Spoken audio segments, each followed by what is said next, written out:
Hello everyone and welcome to this video. I'm Kunal Pandit and I'm the co-founder of Gorak Yoga, and with me is my teacher and my partner who is also the co-founder of Gorak Yoga, Ashwin Mohan, also known as Pashupatinath, the Himalayan Yogi. Hello, everyone. Thank you for being with us, and today we'll be talking about something really important in the life of a yoga teacher, that is choosing a particular niche and sticking to it and like going all the way with it. Okay. So the very important question that comes to my mind is, why is it required? Why is it so important to choose a particular niche nowadays? Because earlier, if you become a yoga teacher, that would have been enough. Like you could teach us anyone, but now why is it so important? Because of the amount of noise in the market, you need to stand out all above the noise and speak directly to the customer that you're most passionate about working with. Now, yoga is an ocean with so many different applications, ranging. I mean, there's something in yoga for everybody, right? It's working on philosophy, it's working on health, it's working on mindset, it's working on emotions, it's working on intelligence, it's working on so many different areas of your life. It's also working on metaphysics and manifestation, and it's working on immortality and longevity and a whole lot of things that it's a big ocean of knowledge out there. So, whatever you're passionate about, I think one of the best ways to identify who you want to work with is see what you worked on upon yourself, what you worked with upon yourself. Okay, what did you have to do? What's the work? What's the major work that you've done upon yourself? Ask yourself that, and that's really what you'll be able to help others with, because you already have spent time practicing and you've gone through certain difficulties in this niche, and you've figured out where you are. So you've got the inclination, and you've, as we say in yoga, you've got the karma for it. So then you can use that place. So where is it? So when I asked myself, what is it that I've really worked on? I've really worked on my emotions. And from a place where I was emotionally shattered, I've used yoga to come to a place where I'm anti fragile. That means if you put me in a place where um, there's adversity, I become stronger. That's how I've become. And I've never faced a loss. Yes, I have lost things. I've physically lost things. I have lost assets, and I've lost wealth. I've lost my health. I've lost a lot of things. But through it all, I became stronger and stronger and stronger. I just like bring on the adversity and I grow stronger. So this is a journey which I have undertaken, and it was an important journey for me because I didn't want to be vulnerable to every little small change that happens around me. And I wanted to be like, why am I reacting badly to change? When things change, why can't I just get better in everything? This was my question to myself. That's what I worked on. Thanks to my teacher's grace and the techniques that he taught me, I've developed this superpower called anti-fragility, which is the ability to grow stronger when there's adversity. So I really look forward to something wrong with my life. How many people can say that? So if there are people, if I've done this work on myself, then I feel qualified, I feel passionate to help others get there. And then I'm sure that if I wanted this, there are like thousands of people also who want this. Right. And they're willing to pay for it. And so they become my students. Right. And that's how all of my students come to me, because I'm giving off this vibe of being anti fragile. And all I have to do is be visible. You have to be visible and you have to be yourself. And that's the only marketing that you'll ever need. That's the only marketing strategy that you'll ever need. Okay. So don't struggle so much about your niche. Sit down and then write down your own story. Where were you and where have you come so far? You've had a unique journey if you've made it. Like, how old are you, Kunal? 27. 27. What would you say is your major journey in your life? The major journey in my life was understanding how my body can heal and there is no limit to it. And Oh, that's your niche. yeah, that's my niche. That's your niche, to tell people how they can heal and how there's no limitations to themselves. Right? So he's gone through his journey, he's gone through his story. Life has already put you in a niche. Stop struggling and looking for niches. It's right there. Okay? So, what's your story? Um, if you want to discuss your story, just get into a conversation with either Kunal or me, and we'll help you to get clarity on what your story is and how you can emerge as a strong yoga teacher in a particular niche. Right. And look, I'm going to stick to my niche, even though I know a lot of things. I'm going to stick to my niche because this is where I get my success. I have a lot more other things to teach, right? Like I'm teaching you, but I haven't had the same journey as you. And so your students won't have the same journey as you, wouldn't have had the same journey as you, but you can teach them. It's not like you can't teach them. And they'll have their own unique niche once they come out. So if I'm teaching Kunal how to be anti-fragile, he's going to take that same thing and he's going to apply it in health and healing. So that's great. But I don't want to be in health and healing space because I want to be in the emotional space. I want to help people strengthen their emotions. And of course, that works on the health. That's another matter. Right. Right? So yeah, we can figure out our niche by knowing our story. So just honestly sit and ask yourself, what exactly happened in your life? If you're 25 years old, what have you done for the past 25 years? What has been your journey? And that journey is the one that you're qualified to teach. So also when I started to explore exactly why is it so important to have a niche, and then I was coming across articles and videos that were focusing on two aspects, like being a generalist and being a specialist. So, and how being a generalist has lost its importance in today's world. So, like many people who are generalists in their jobs, they are now being replaced by technology. But people who are specialists, it's very hard to replace them. So that's another Yeah, reason why yeah. the niche is As the important. population increases, work gets divided. And we go deeper and deeper into our subjects, our particular subjects. And really, today's world is it's a world of specialists and experts. There is no generalist Right. in today's world who can thrive. So, no matter what field you're in, whether it's yoga or anything, just look at it. Is there somebody who can thrive on being a generalist in physics? He can't. Is there somebody who can thrive on being a generalist in medicine, saying, I'll cure everything? Right. Right? So the moment you specialize, then who would you rather go to? You have a heart disease, who would you go to? General practitioner or a heart specialist? So people say, I'd rather go to the heart specialist because he's gone and studied in depth about whatever my problem is.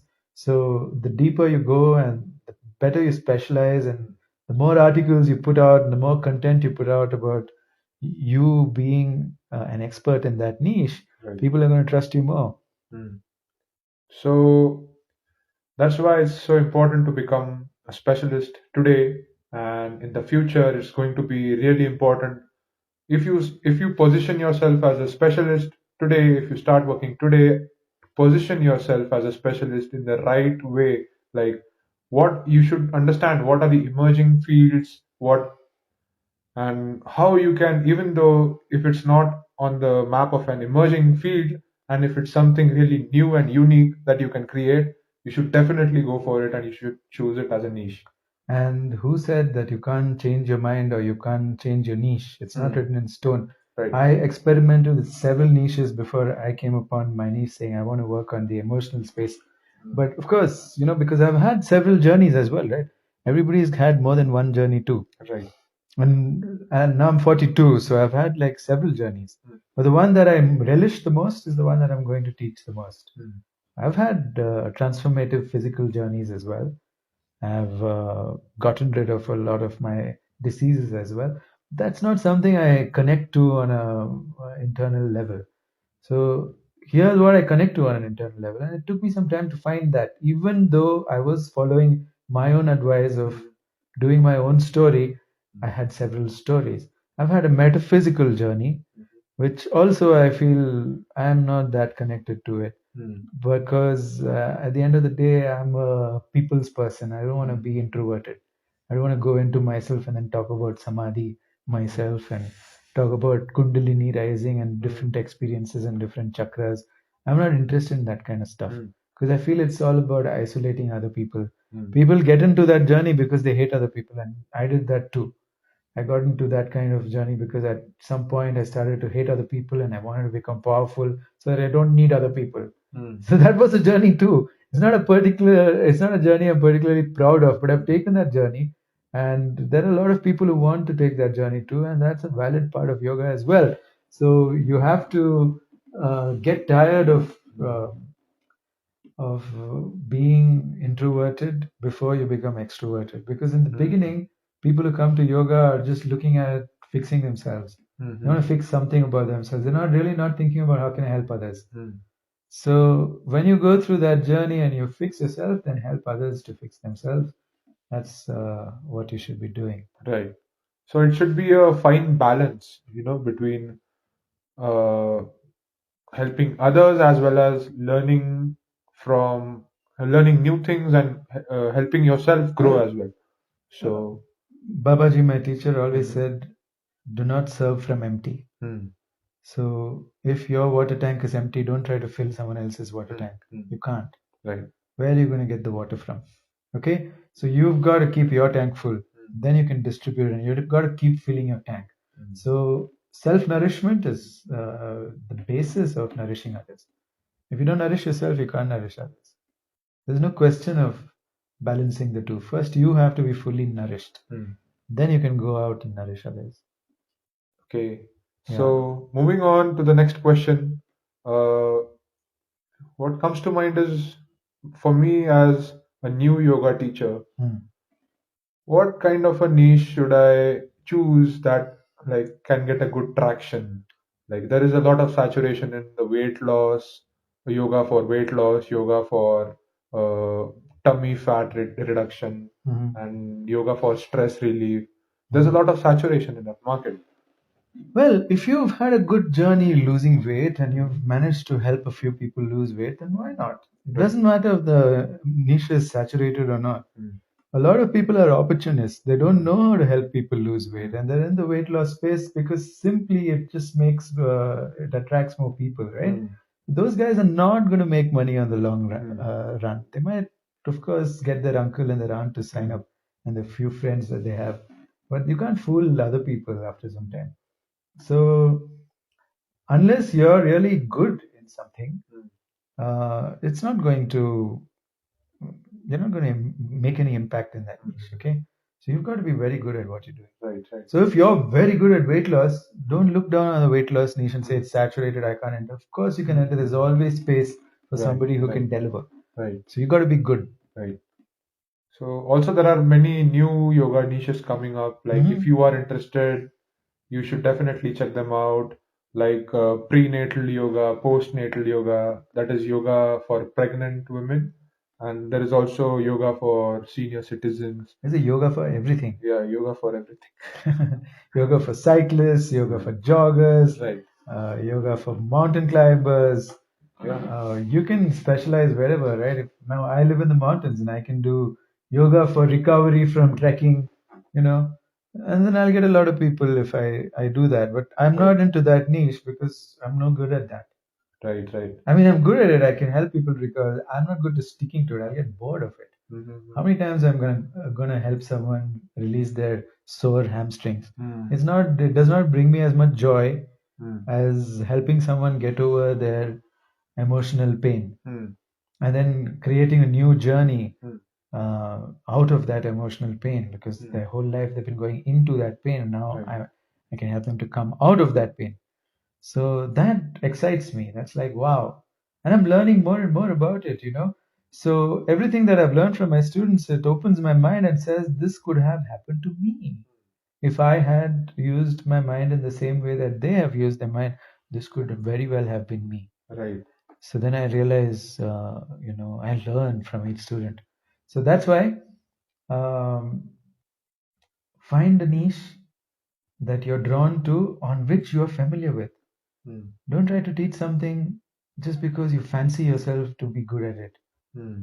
You need proof about it. Right. Are you waking up with that? So, I also teach martial arts, right? And many people come to me after watching the latest martial art movie, and they're like, you know, when Mary Com released, there were like so many girls calling me and saying, "Can I learn boxing from you?"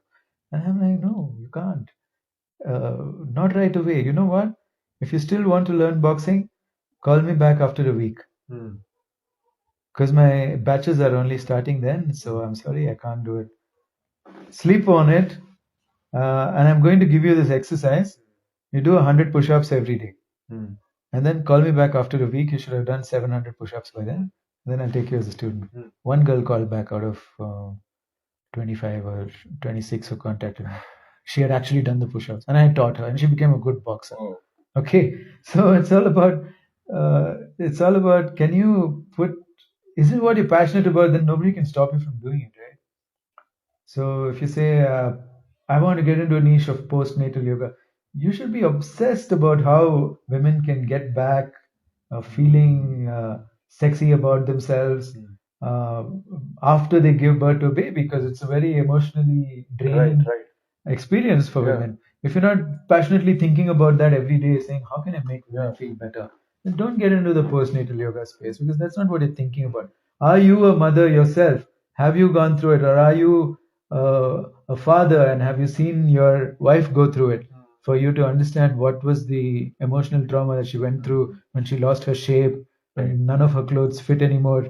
You know, how, and then, people who've had cesareans, they have this, they've literally got their stomach cut open. And Yeah. how does that change their life? If you've not gone through it yourself and recovered yourself, and then built all that muscle back, Right. then how can you teach in that niche? Right. So Right. you'll be a fake there. Right. Okay, so don't be a fake. People can smell a fake. Hmm. Don't be a fake. So there's also the masters of everything. There are some people who establish an ashram and talk about everything and anything, and that also doesn't help in today's world. Okay, that used to work, and they're still running off the steam of what used to work. And let me tell you, in 10 years, the popularity of all such gurus will be gone. Hmm. You're not going to be able to learn that. It's changing. The world's changing. Remember, everyone has access to knowledge, and then people who have knowledge are coming online and putting their stuff online, so that you can access them from any part of the world if you had the money to pay for their courses. So everybody and their father has got an online course now. You can learn from the best experts. There's a website called Masterclass, where you can learn from the world's best teachers, and in their subject. So it's amazing. So this is going to grow exponentially. Hmm. The ability to be teaching in a niche is so Right. important now. Right. Not be a generalist, it's complete suicide at this Right. point in time. It used to work in the past when there were less opportunities, Hmm. there was less competition, then they would go to one person for everything. Right. But now nobody's going to do that. Right. They're Right. going to come to you only for what you're going to teach them. Okay, so that bhakti of disciples is all like, it's all dying out. Right. It's not going to work for after 10 years, it won't be there. Hmm. So I can also get creative if I want to get good traction. Like, say, for example, I write some lyrics and I do some music, or Mhm. maybe I'm into rap music. Mhm. So I was just reading an article that there is a rapper called MC Yogi Yeah, yeah, yeah. who, Yeah, I like, like the guy. He's really good, man. Yeah. so that's another niche which has a good traction. Like, he has really got a great traction, and he writes about his journey through yoga and how he used the superpowers that he gained to overcome his obstacles in his life. So whatever you feel like you connect to deeply, and Mm. I have observed this particular thing in whatever I connect with deeply, Mm. it deeply disturbs me within Mm. myself as well. Mm. So it troubles me, and It should trouble you. yeah, yeah. It troubles me that there are so many people out there who have no control over their emotions. I feel like these people are just like me, and I need to go and help them. I feel this inside myself, right? If it doesn't trouble, if you're not losing sleep over your niche, then it's not your niche. Find out what really doesn't let you sleep at night. What is it? Mm. So, moving on to the next question, how do I get clarity on my niche? We already talked about it, but I think that we can expand more on clarity about the niche. Like, it's a big step. So there's a few more things that I didn't talk about. Is that there's also got to be a market Right. willing to pay for whatever niche Right. you want to get into. There's got to be a market for it. Okay. So don't get into some vague niche. Just I've had this really unique and meaningful journey which doesn't connect with anybody else. Then you don't have a niche. Your journey's also got to connect with other people as well. Right. And that's one way to get clarity. Put out, in our course we Yeah. teach about techniques which you can use to get um, confidence. Now, what do I mean by confidence? I want you to get your first 10 sales in your niche, Right. even before you make your product. That's my style of doing things. Okay, if you're able to get your first 10 sales even before you make your product, then there's probably some value in that niche. Right. People are desperate for it. So you need to get your message out to the right people. So it's not just getting clarity about your niche, you also need audience clarity. Remember this. And once you have niche clarity and you have audience clarity, and you validated the product by getting your first 10 sales, then go and get your company registered and print your cards and whatever, not before that. Okay. Yeah. Okay. So also, like, it should you should know what problems they are facing, what needs Yes. they have, and what what they are willing to do. If someone is not willing to invest time and effort in Mhm. getting better, then there's no Plan. yeah. You should have a plan. Right. Okay. You should know their problems. First of all, you should know their needs. Let's go from the back. PLAN. It's an Right. acronym. N stands for needs. You should really know what the person in your niche needs. Make a list of what you needed when you were struggling or when you started your story. What are the things that you needed? And then bounce it off people in that same category whom you know of. And even if you write articles about what you needed, you'll start getting interactions from that kind of person who's on your contact list. And then you can say, hey, it seems like we both have had similar journeys. Can I exchange notes with you? What were your needs when you were going through this journey? And you can capture needs from people. And once you have those needs down, and even if you've got 5 or 6 needs, it's okay. Try to then learn the anecdotes. PLAN, A for anecdotes. We're going reverse here. Okay. And the anecdotes will be all of the stories that you can collect about those needs and what obstacles that they came across. While collecting your anecdotes, you'll see the language that people are using to describe these anecdotes. And that language, make a note of it because that's going to be your marketing language. You're going to use those words. You have to use words which connect. Okay. So that's the L part. And then you'll see what obstacles, when they talk about what obstacles they had towards fulfilling their needs, you've got your list of problems. So you've got PLAN, problems, language, anecdotes, and needs. So this is a great guy called Pat Flynn who came up with this in his book. It's called Will It Fly? And it talks about finding a niche and how to validate your business before you get started. So it's um, something you do before you start a Right. business. Right? And it's very important. Like, if I prepare a course, it takes me a lot of effort, about a month, 2 months, Yeah. and then I release it, and then there's no one No buying one it. wants it, right? Yeah. So make a course in conjunction with your audience. Right. Let your audience dictate what the course is. Pre-sell.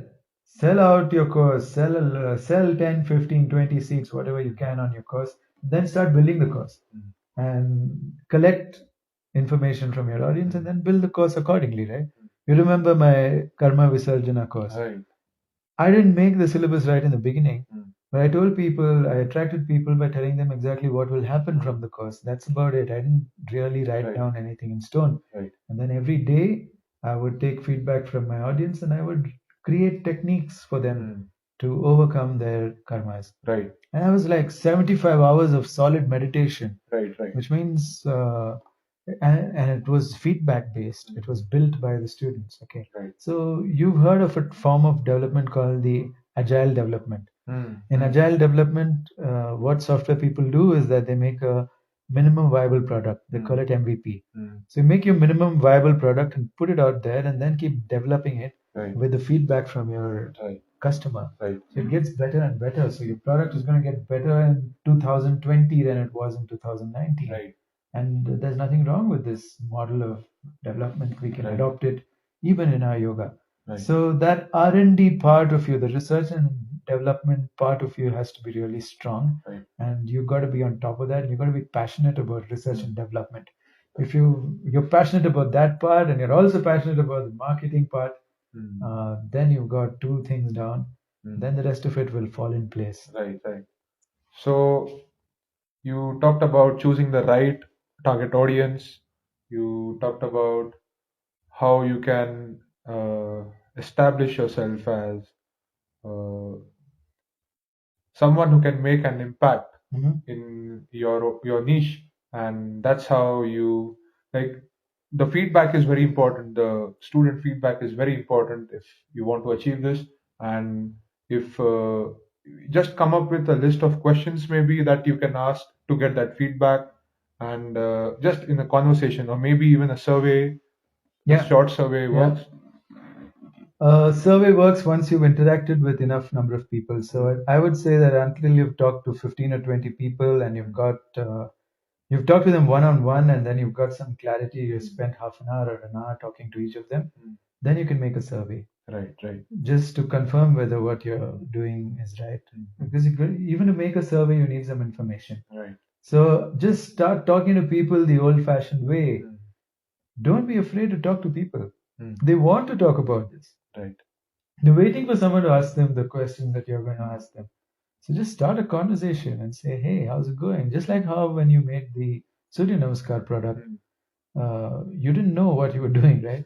But when you said, man, Surya Namaskar is so deep, I want to make this my niche. Yeah. I want to like catch people and talk to them about their Surya Namaskar experience. And then he said, oh, look at all the holes in which the holes in the way that the Surya Namaskar is being taught now.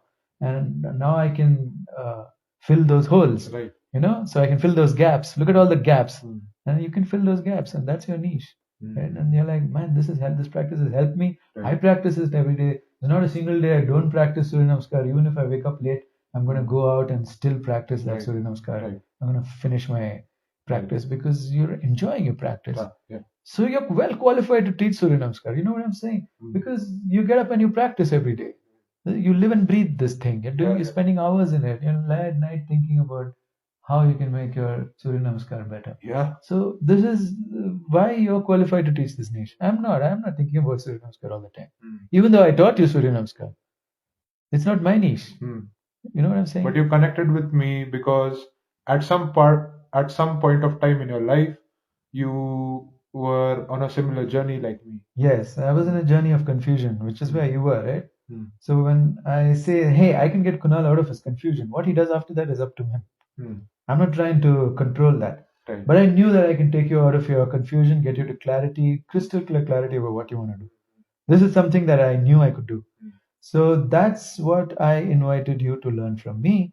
And you happen to learn Surya Namaskar also, but you're going to take it to a greater depth than I ever took it, because even after I learned it from my teacher Amritanandanath, I've not done anything with it. I haven't taught it to anybody.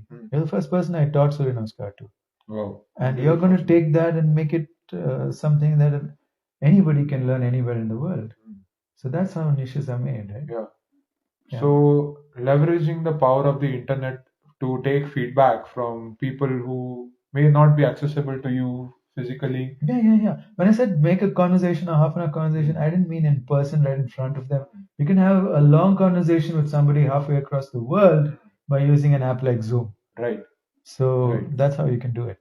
And also, like, you can use the technology to get their needs, their solving delivered to them with the use of technology, like a short course, something that I'm coming up with. You can use the technology to get that message, get those skills that they need to develop, the practice that they need to undertake in order to solve those problems. Absolutely. Right.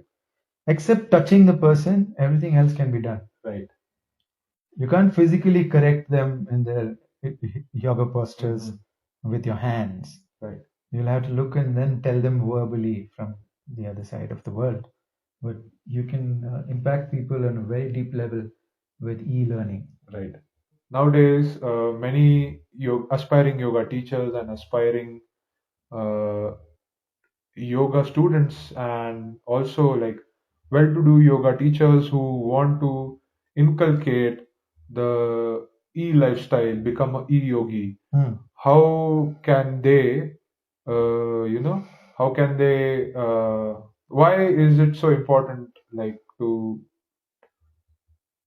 think like an e-marketer or a e-entrepreneur? Yeah, that's the word that comes to mind. Why is it so important for a Look, yoga teacher? we haven't reached there yet that it's 100% required for you to be online Right. and to start an online course. Mhm. We haven't reached there yet. Mm. There's still a market for physical courses where people come to you and learn. That's definitely there, and that's never going to die out. Right. But what I'm saying is that you can double your income. Mm. If you have a successful chain of yoga classes and whatever you're doing, you can double your income and even match your income by teaching the same thing online. Mm.